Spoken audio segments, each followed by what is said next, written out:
Mashambulizi makubwa kati ya Iran na Israel yameingia siku ya 4 leo, huku hali ya taharuki ikitanda Mashariki ya Kati na dunia ikitazama kwa wasiwasi.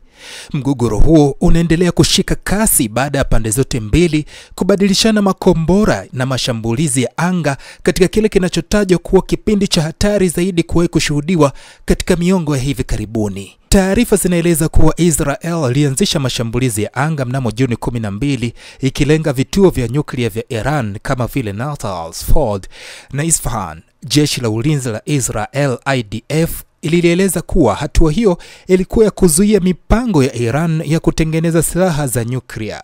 Iran nayo ilijibu kwa makombora ya masafa marefu, ndege zisizo na rubani drones na mashambulizi ya kulipiza kisasi dhidi ya mji mkuu wa Israel, Tel Aviv.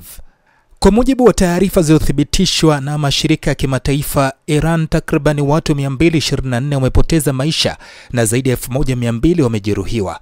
Israel zaidi ya watu 23 wamefariki dunia, huku zaidi ya watu 100 kujeruhiwa katika maeneo mbalimbali ya mji wa Tel Aviv, Haifa na Petah Kitiv. Makombora ya Iran yalilenga maeneo ya makazi na baadhi ya maeneo ya ulinzi ya Israel. Israel ilishambulia tena vituo vya kijeshi vya mafuta nchini Iran, ikiwemo kiwanda cha mafuta cha mjini Tehran.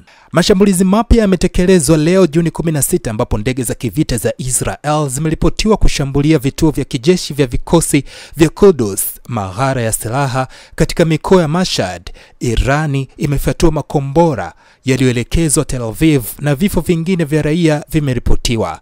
Raia wameanza kuyahama maeneo ya miji wakihofia mashambulizi zaidi. Mashirika ya kimataifa na mataifa yenye nguvu yameanza kutoa matamko yakizitaka pande zote mbili kusitisha mapigano na kurejea kwenye mazungumzo ya kidiplomasia. Bei ya mafuta duniani imepanda kwa wastani wa 7%, lakini mzunguko wa nishati katika ghuba bado haujaathirika moja kwa moja. Wachambuzi wa masuala ya kijeshi wanasema hali inaweza kuzidi kuwa mbaya endapo shambulio lolote litalenga viongozi wa juu wa kisiasa au mitambo mikubwa ya nyuklia.